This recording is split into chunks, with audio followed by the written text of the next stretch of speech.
The U.S. Department of Justice and FBI have concluded that Jeffrey Epstein did not have a client list that could implicate high-profile individuals, and there is no credible evidence that he blackmailed anyone. This finding contradicts various conspiracy theories surrounding his activities and death. Swept under the carpet, just like they did with Pizzagate. Let's see what Pam Bondi had to say. And this is something Donald Trump has talked about. The DOJ may be releasing the list of Jeffrey Epstein's clients. Will that really happen? It's sitting on my desk right now to review. That's been a directive by President Trump. I'm reviewing that. You have the Epstein files on your desk. When can we see them, and what's taking so long to release them? I do. Jesse, there are well over, this will make you sick, 200 victims. 200. So we have well over 250 actually. So we have to make sure that their identity is protected. Other than that, I think tomorrow, Jesse, breaking news right now, you're going to see some Epstein information being released by my office. A lot of flight logs, a lot of names, a lot of information, but it's pretty sick what that man did. Okay, well, along with his co-defendant. Absolutely, and he had help. That's for sure. He sure. Sure did. FBI, they're reviewing, there are tens of thousands of videos of Epstein with children or child porn, and there are hundreds of victims. One day there's a list. The other day, it's a conspiracy theory. Why sweep this issue under the carpet? Whenever there's powerful people involved in a big scandal, the modus operandi is to bury it. Especially when there's underage kids involved. I'll repeat again, whenever there's powerful people involved in a big scandal, the modus operandi is to bury it. Especially when there's underage kids involved. We'll take a look at who these powerful people are, and what the current state of the operation is in the next few days. So make sure to subscribe or follow this channel and share this video. Jeffrey Epstein was a triple agent, as confirmed by multiple sources to be working for the CIA, MI6, and the Mossad. Let's dive into some history. Jeffrey Epstein's rise from a math teacher to a billionaire financier with intelligence ties is one of the most enigmatic aspects of his story. The early years.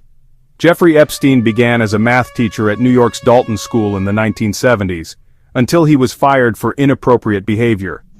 By 1976, he joined Bear Stearns as a low-level analyst. Yet within 5 years, with no finance background, Epstein was promoted to limited partner, a role reserved for elite traders. The reason? His work laundering money for CIA-linked clients, including arms dealers tied to the BCCI, a bank notorious for funding covert operations. The Shadow Network. By the 1980s, Epstein connected with Ghislaine Maxwell, daughter of Robert Maxwell, a known media mogul who was also a Mossad operative, specializing in blackmail operations. They likely met through Bear Stearns' client, Adnan Khashoggi, a Saudi arms dealer who moved money for intelligence networks. By 1987, Epstein founded Intercontinental Assets Group, a shell company that coincided with Maxwell's peak influence, a move that gave him cover to move money and assets without scrutiny. In 1991, Robert Maxwell died mysteriously after falling from his yacht, but his intelligence network lived on. Ghislaine passed Epstein her father's black book, a directory of contacts, secrets, and leverage points, thereby becoming his handler. Who used Epstein and why? First, intelligence agencies. Mossad operatives frequented Epstein's island, gathering compromising material on powerful figures. The CIA and FBI, meanwhile, shielded Epstein.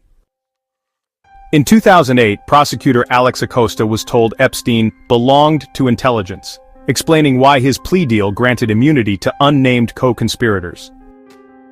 Second, corrupt elites. Bill Clinton took 26 flights on Epstein's private jet, while Prince Andrew settled lawsuits with victims who accused him of abuse.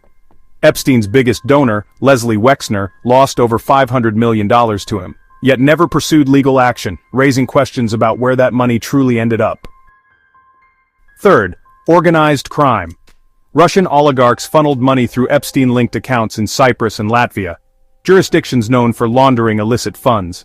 Epstein's associate Jean-Luc, who trafficked girls through modeling agencies, was found dead in his Paris jail cell in 2022, silencing another key witness. How the system buried it?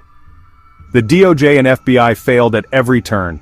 Epstein's 2008 plea deal allowed him to serve just 13 months in a private jail wing. In 2019, his suicide occurred under impossible conditions. Guards were asleep, cameras malfunctioned, and over 1,000 photos from his island vanished from evidence rooms.